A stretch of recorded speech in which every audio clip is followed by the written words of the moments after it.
Genome is 80 rich. चारों basis equal नहीं है। आपको कहा कि एडेनिन है वह 30% है, थाइमीन है वह 30% है, और साइटोसिन है वह सिर्फ 20% है, और गुआनिन भी 20% है। ठीक है, और आपको कुछ मैं रेस्ट्रिक्शन न्यूक्लियोटाइड की साइट कह रहा हूं। एक कह दिया आग CTT, इस तरह की साइट। ऑब्वियसली मैं पूरी साइट लिख नहीं रहा हूं क्योंकि नीचे लिखोगे तो वापस आग CTT आएगी। दूसरी सीक्वेंस मैंने लिख दी GAC,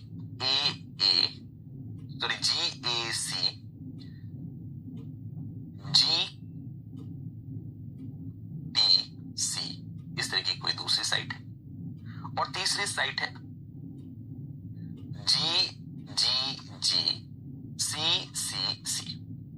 अब मुझे ये बताओ कि ऐसे जीनोम में 1, 2, 3 में से किस सीक्वेंस की पाए जाने की संभावनाएं सबसे ज्यादा है। ये भी 6 बेस पेयर की सीक्वेंस है, ये भी 6 बेस, किसी कॉम्प्लीमेंट्री सीक्वेंस में ड्रॉ नहीं कर रहा हूं, वो उसके एक्जैक्टली कॉम्प्लीमेंट्री होगी। 6 बेस पेयर की सीक्वेंस है, ये भी 6 बेस पेयर की सीक्वेंस है। किसकी अकरेंस सबसे मैक्सिमम होगी? विच site will be most frequent?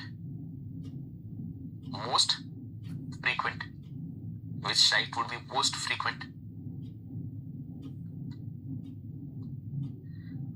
अगर चारों बेसिस बराबर होती तो फिर चारों की पाए जाने की संभावना, तीनों की संभावनाएं बराबर होगी। पर इसमें अब क्योंकि हमारा जीनोम कैसा है, जीनोम दोस्तों कैसा है, 80 रिच है, AT वाली सीक्वेंसेस ज्यादा है। तो जिसमें A और T ज्यादा है उसके पाए जाने की संभावना भी ज्यादा हुई।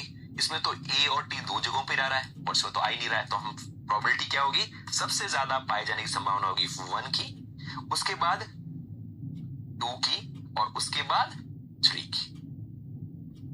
3 would be least frequent. And if all four bases were equally frequent, अगर वह equally frequent होते तो फिर 1 would have been equal to 2 और 2 की प्रोबेबिलिटी 3 के बराबर होती। अगर चारों बेस पेयर इक्वली फ्रीक्वेंट होते तो चारों की पाए जाने की संभावनाएं एक समान होती। ठीक है, देन फ्रेंड्स सपोज अब इसकी बताओ कि एक कोई सीक्वेंस है, आपको कहा कि GARC,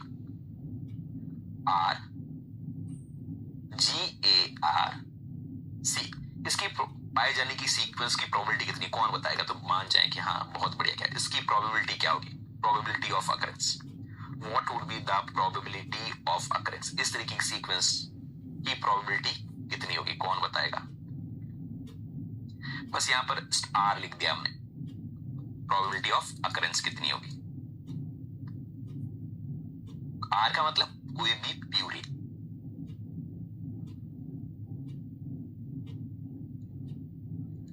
प्रोबेबिलिटी कैलकुलेट कर लो, A आने की प्रोबेबिलिटी कितनी है, A आने की प्रोबेबिलिटी कितनी है 30%। 30 का मतलब होता है 3/10। A आने की प्रोबेबिलिटी कितनी है 3/10। G आने की कितनी प्रोबेबिलिटी है 2/10। ऐसे प्रोबेबिलिटी पता कर लो अगर तुम्हें इंटरेस्ट है सौम्या, है ना, अगर प्रोबेबिलिटी आपको पता करनी है तो। 1/64 देखते हैं। पहली जगह पर G आने की संभावना कितनी है 1/4। हम ये मानकर चल रहे हैं कि चारों बेसिस इक्वली फ्रीक्वेंट है। दूसरी जगह पर A आने की संभावना है 1/4। R आने की संभावना है, 4 में से 2 प्यूरिन होते हैं, इसलिए R आने की संभावना कितनी है 4 में से 2। A या G दोनों ही प्यूरिन है। और वापस C आने की संभावना है 4 में से 1 है। प्रोबेबिलिटी कितनी आ गई, तो आप इसको इस तरह सिंप्लीफाई भी कर सकते हैं, थोड़ा सा 2 से कट कर सकते हैं। 4, 16, 64 कितना हो गया, किसी ने आंसर दिया क्या इस तरीके का 1/128। आंसर क्या है 1/128, या आप ऐसा भी लिख सकते थे 2/256। एक ही बात है, यह आंसर होता। ठीक है, तो आंसर क्या होगा 1/128 या 2/256। और कोई सीक्वेंस ऐसी होती तो उसकी आने की प्रोबेबिलिटी कितनी होती, ये भी एक कैलकुलेट करके बता दो। ATNNT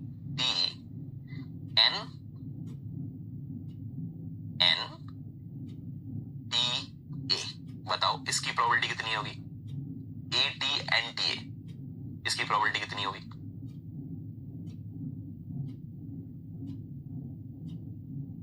ये मानते हुए चारों बेसिस इक्वली प्रोबेबल है, तो वापस कैसे, वेरी गुड, कैसे सॉल्व करोगे? A का 1/4, T की चांसेस 1/4, N तो 100% कुछ ना कुछ तो होगा ही होगा, N का मतलब इट में भी any nucleotide A, T, G, C में से कुछ भी हो सकता है। T की प्रोबेबिलिटी 1/4, E की प्रोबेबिलिटी वापस 1/4, आंसर कितना आ गया? 1/256। N तो N का मतलब तो कोई न्यूक्लियोटाइड तो 100% होगा ही होगा, तो उसकी प्रोबेबिलिटी तो 1 आएगी। चलो, तो इस तरीके से आप रेस्ट्रिक्शन एंजाइम से प्रोबेबिलिटी वाले क्वेश्चन अगर कोई एग्जाम में आए तो उसको सॉल्व कर सकते हो। ये हमेशा ध्यान रखिएगा, इक्वल प्रोबेबिलिटी है तो फिर 1/4 वाला प्रिंसिपल लगेगा। प्यूरिन है तो 1/2 होता है, पिरिमिडीन भी 1/2 होगा, एनी न्यूक्लियोटाइड है तो 1 ही होगा।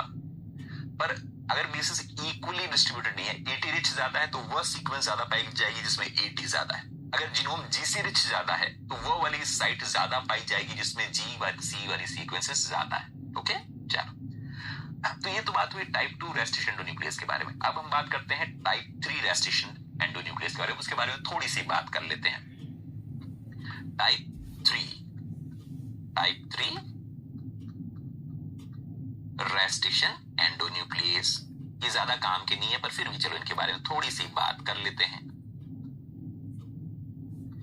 हरिंदर क्यों नहीं समझ में आया? क्यों नहीं समझ में आया बेटा? 1/4 लिखो, इसकी पाइजेनिक संभावना है, इस A 4 में से एक संभावना है, प्यूरिन 4 में से 2 संभावना है, क्योंकि ATGC 4 बेसिस में प्यूरिन कितने हैं? प्यूरिन तो 2 है ना, तो इसलिए 2/4 लिखा बेटा, है ना। यहाँ पर वापस C चाहिए तो प्यूरिन की प्रोबेबिलिटी हमने 2/4 लिखी, बाकी G पाइजेनिक संभावना 1/4, इसकी भी 1/4 है, इसकी भी 1/4 है। प्यूरिन की 2/4 क्यों लिखी है?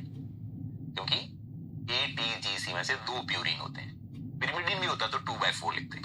चलो, टाइप 3 रेस्ट्रिक्शन एंडोन्यूक्लियस के बारे में बात करते हैं। They are comparatively very less, rare enzymes है। टाइप 3 रेस्ट्रिक्शन एंडोन्यूक्लियस है, they are very rare enzymes, they are very rare. इनके पास रेस्ट्रिक्शन एंड मॉडिफिकेशन एक्टिविटी दोनों होती है, restriction and modification activity both present, यानी ये भी बाई फंक्शनल है, ये दूसरों को कट लगाते हैं और खुद की साइट को ये मिथाइलेट कर देते हैं। ठीक है,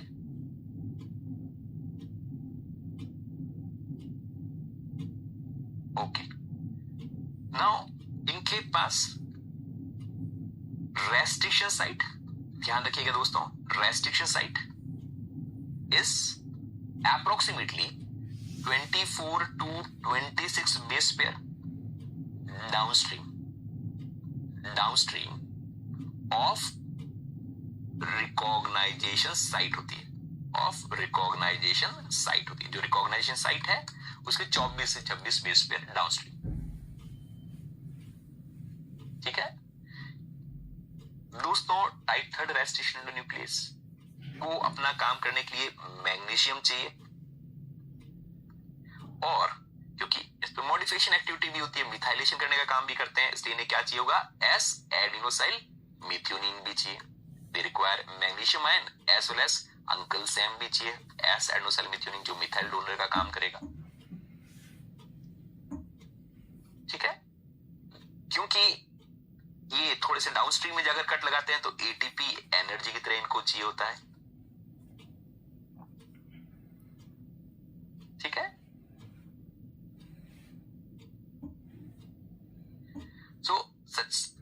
तो हम क्या कह रहे हैं दोस्तों, वापस को भी डायग्रामेटिकली ड्रॉ कर सकते हैं, हम डायग्रामेटिकली ड्रॉ कर सकते हैं कि ये कोई साइट हमारी रिकॉग्नाइजेशन है, वो पैलिंड्रोमिक हो कोई जरूरी नहीं है। इस साइट को ये भी डाइमर की तरह, हेटेरोडाइमर की तरह आकर पहचानते हैं। लेट्स से यहां पर भी डाइमर की तरह इस साइट को उन्होंने आकर पहचान लिया कि अरे वाह ये तो हमारी साइट है, इस साइट को आकर उन्होंने पहचान भी लिया। पर कट यहां पर आने के बाद लगभग जो कट लगाने वाली साइट है, जिस जगह पर जाकर कट लगाएंगे वह इस जगह पर इन्होंने कट लगाया। तो जिस साइट पर कट लगा रहे हैं वह 24 से 26 बेस पेयर डाउनस्ट्रीम है। So this is recognisation site, this is recognisation site and this may be a restriction site. तो इनका भी हम इस्तेमाल नहीं करेंगे, हमारे ज्यादा काम के नहीं है, क्योंकि हम ये चाहते हैं कि हमारे एंजाइम्स ऐसे हो जो जिस साइट को पहचाने उसी साइट पर कट भी लगाए। ठीक है, so they have a restriction as well as modification activity in a same subunit. They are also heterodimer, they recognise some site और क्लीवेज के 24 से 26 बेस पेयर डाउनस्ट्रीम में जाकर कट करते हैं। को फैक्टर की तरह मैग्नीशियम आयन चाहिए, मिथाइल डोनर की तरह एस एडेनोसिल मेथियोनिन चाहिए, एनर्जी के तौर पर एटीपी की रिक्वायरमेंट भी इन्हें होती है। ठीक है, चलो इतनी सी बात याद रख लो। तो याद रखना सभी रेस्ट्रिक्शन न्यूक्लियस स्पेसिफिक साइट पर नहीं कट करते। तो रेस्ट्रिक्शन साइट कैसी है, वापस नॉन स्पेसिफिक है, दिस इज नॉन स्पेसिफिक। सभी रेस्ट्रिक्शन एंजाइम एक पर्टिकुलर साइट को पहचानते जरूर है, पर पहचानने के बाद कट कहां लगाएंगे, 1 वाले 1000 base pair downstream non specifically, 3rd वाले लगभग 24 से 26 बेस पेयर डाउनस्ट्रीम। सिर्फ 2 वाले ही ऐसे महान एंजाइम हैं जो जिस साइट को रिकॉग्नाइज करते हैं उसी साइट में कट लगाते हैं। ठीक है, चलो आगे बात करते हैं दोस्तों। एक और अगर हम बात करें तो एक और एंजाइम जो काफी ज्यादा जगहों पर इस्तेमाल होता है, मेनली एक और एंजाइम जिसको सिंपली नाम दे सकते हैं डीएनएस, डीएनएस 1। ये भी दोस्तों एंडोन्यूक्लियस है, but they are non specific, they are non specific, they are non specific endonuclease. ये नॉन स्पेसिफिक एंडोन्यूक्लियस है।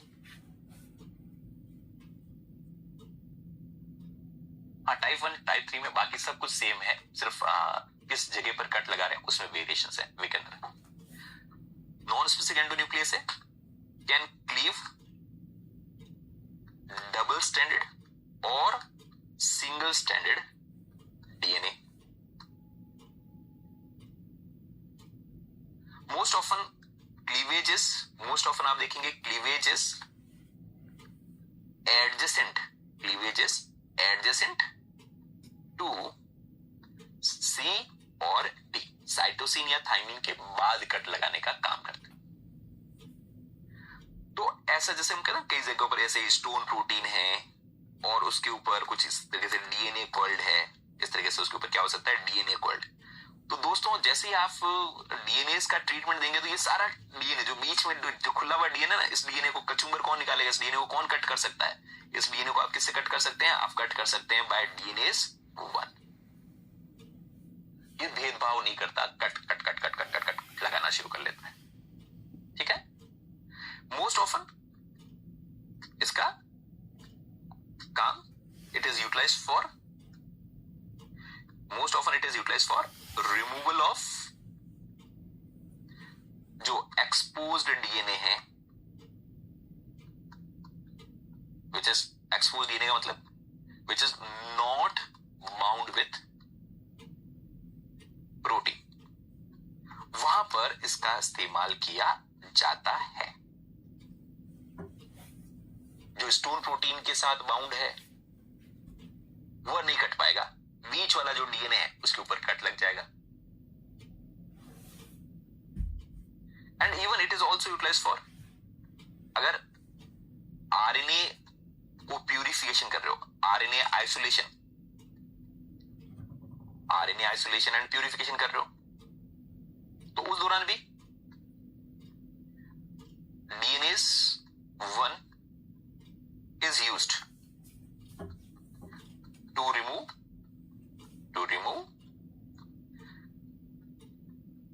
contaminating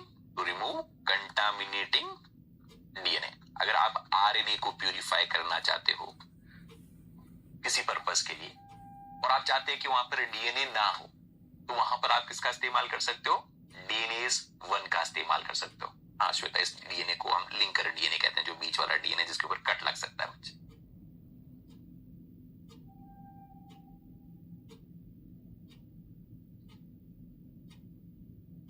ठीक है, तो दैट इज डीएनएज 1, जो कि बहुत ज्यादा इस्तेमाल किया जाने वाला एंडो न्यूक्लियस है।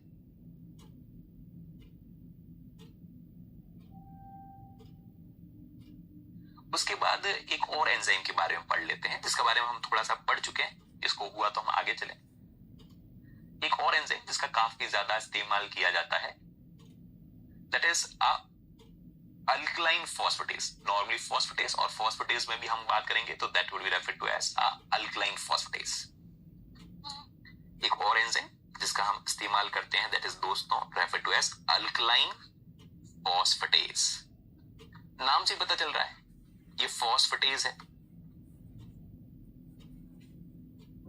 सो इसका मेजर काम क्या है कि पहली बात तो अल्कलाइन फॉस्फेटेज इसलिए कहा क्योंकि ये pH 10 पर काम करता है, pH 10 पर, है ना। ऑप्टिमम pH इनका काम करने का, ऑप्टिमम pH जिस पर ये काम करेगा वो pH 10 है। तीसरा पॉइंट रिपीट कर दो कि क्लीवेज कहां पर करेंगे? साइटोसिन के बाद या थाइमिन के बाद। कई साइटोसिन तो कई जगहों पर ना, हर चौथा न्यूक्लियोटाइड साइटोसिन हो सकता है या थाइमिन हो सकता है, तो कहीं पर भी साइटोसिन या थाइमिन, यानी इनको पिरिमिडीन का पसंद है, पिरिमिडीन के बाद ये कट लगाते हैं। ठीक है, चलो सारे का अल्कलाइन फॉस्फेटेज का ऑप्टिमम पीएच क्या है? 10। काम करते क्या अल्कलाइन फॉस्फेटेज? तो they remove 5 prime phosphate, 5 prime phosphate को रिमूव करते हैं। क्यों करते हैं? तो इसका काम कल थोड़ा पढ़ चुके हैं, to prevent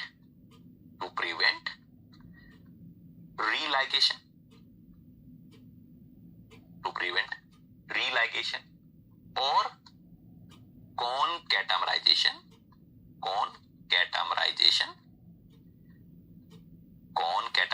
of cloning vectors. हम ये नहीं चाहते कि क्लोनिंग वेक्टर्स आपस में वापस चिपक जाए या एक क्लोनिंग व्हीकल दूसरे क्लोनिंग व्हीकल के साथ चिपक जाए, हम ये नहीं चाहते, है ना। तो रीलाइगेशन को प्रिवेंट करने में इसका इस्तेमाल किया जाता है। क्योंकि दोस्तों आपने कहीं पर कट लगाया, सपोज कहीं पर आपने कट लगाया और कट लगाने के बाद यहां पर 3 प्राइम पर OH ग्रुप है और इस जगह पर 3 प्राइम पर OH ग्रुप है, और मान लो यहां पर 5 प्राइम पर फॉस्फेट ग्रुप है। 5 प्राइम पर क्या है? फॉस्फेट ग्रुप है। 5 प्राइम पर फॉस्फेट ग्रुप है। यहां पर कुछ न्यूक्लियोटाइड्स है, ये प्रोट्रूडिंग एंड है, ऐसी कुछ स्थिति है, ये प्रोट्रूडिंग एंड है। और दूसरी तरफ जो कट लगने के बाद ऐसा एंड बना होगा कि यहां पर फिर फॉस्फेट ग्रुप होगा और यहां पर 5 प्राइम एंड होगा, तो यहां पर भी प्रोट्रूडिंग एंड बनेगा, ऐसा कुछ प्रोट्रूडिंग एंड इधर भी बनेगा, ऐसी कुछ स्थिति आएगी। कुछ नहीं किया गया तो क्या हो सकता है? कुछ नहीं किया गया तो ये इसके साथ प्रोट्रूडिंग एंड इसका इस एंड के साथ कॉम्प्लीमेंट्री होता है, इसलिए वापस ये पास में आ जाएंगे और लाइगेज इस्तेमाल करोगे तो फॉस्फोडाइस्टर बॉन्ड का फॉर्मेशन हो जाएगा। हम चाहते हैं कि ऐसा ना हो, ये आपस में ना चिपक पाए, तो उसके लिए हम क्या कर सकते हैं? इसको ट्रीटमेंट किससे कर सकते हैं? अल्कलाइन फॉस्फेटेज से। तो ट्रीटमेंट किसका इस्तेमाल किया हमने? अल्कलाइन फॉस्फेटेज का इस्तेमाल किया।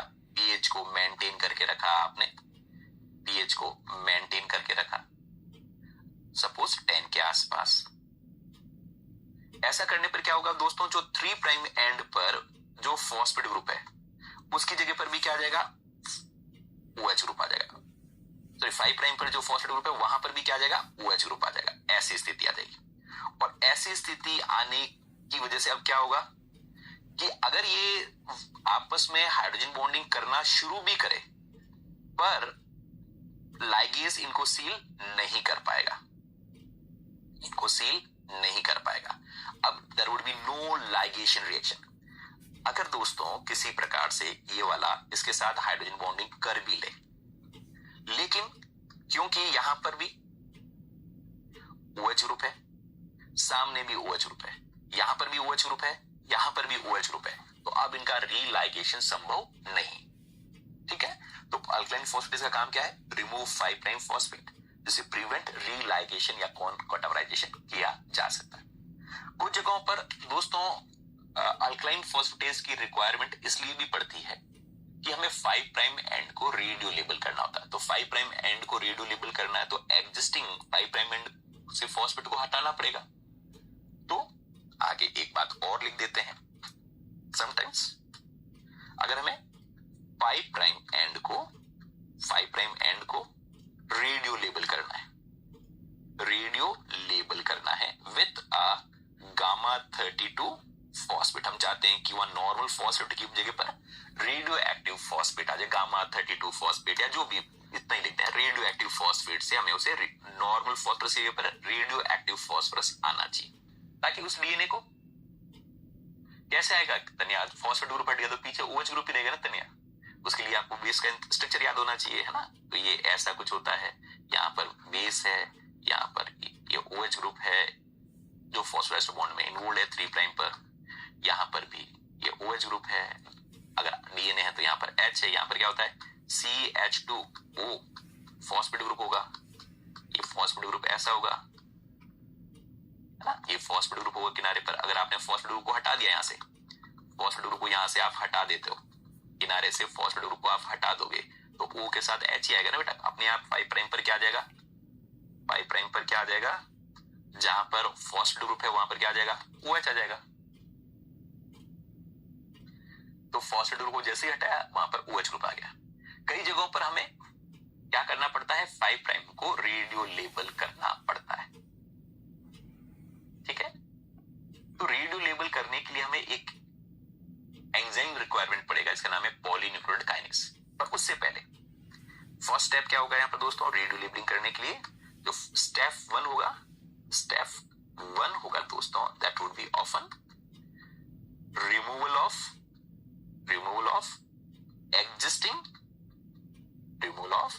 Existing phosphate from 5 prime and. जो एग्जिस्टिंग न्यूक्लियोटाइड है उसके किनारे से फॉस्फेट ग्रुप को हटाओ, क्योंकि वो नॉन रेडियो एक्टिव है। तो उसके लिए हम क्या करेंगे, यूज अल्कलाइन फॉस्फेटेस, इस एंजाइम का इस्तेमाल करो, अल्कलाइन फॉस्फेटेस। ऑब्वियसली pH 10 करना पड़ेगा, और pH 10 के लिए आपको कोई हो सकता है अमोनिया का बफर इस्तेमाल करना पड़े, कोई अमोनिया बफर इस्तेमाल करना पड़े ताकि pH 10 को मेंटेन कर सके। उससे क्या होगा, अब नाउ इसकी वजह से now 5 prime and will have OH group. अब 5 एंड पर क्या आ जाएगा, कौन सा ग्रुप आ जाएगा, OH ग्रुप आ जाएगा। अब ये चाहते हैं हम कि 5 प्राइम पर वापस फॉस्फेट ग्रुप आ जाए, 5 प्राइम पर वापस क्या आ जाए, फॉस्फेट ग्रुप आ जाए। तो कैसे लेकर आएंगे, तो स्टेप 2, सबसे पहला काम तो स्टेप 2 होना चाहिए removal of traces of ammonia. Trace जो भी अमोनिया है उसके सब ट्रेसेस को हटाओ, pH को 7 मेंटेन करो, pH को वापस 7 मेंटेन करना पड़ेगा, क्योंकि अब हमारे पास आने वाले हैं एंड देन यूज, हमारे महाराज आ रहे हैं जिनके बड़े नखरे हैं। कौन सा एंजाइम अब इस्तेमाल करने वाले हैं, पॉलीन्यूक्लियोटाइड काइनेज। इन भाई साहब को अमोनिया से बड़ी एलर्जी है, तो पॉलीन्यूक्लियोटाइड काइनेज को अगर लेकर आना है आपको, पॉलीन्यूक्लियोटाइड काइनेज को लेकर आना है तो उनके हिसाब से पूरा जो भी अमोनिया वगैरह या जो भी आपने अल्कलाइन कंडीशन के लिए बफर इस्तेमाल किया है उस पूरा हटाओ, pH को वापस 7 मेंटेन करो। तो अब हमें कौन सा एंजाइम इस्तेमाल करना है, पॉलीन्यूक्लियोटाइड काइनेज।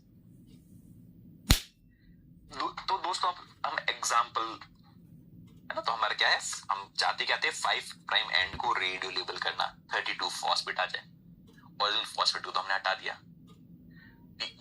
अमोनिया वगैरह भी हटा दिया। अब हम लेकर आए हैं बेसिकली एक एंजाइम जिसका नाम है पॉलीन्यूक्लियोटाइड काइनेज। दोस्तों पॉलीन्यूक्लियोटाइड काइनेज एक अजब सा एंजाइम है, इसके बारे में थोड़ा सा बात करते हैं।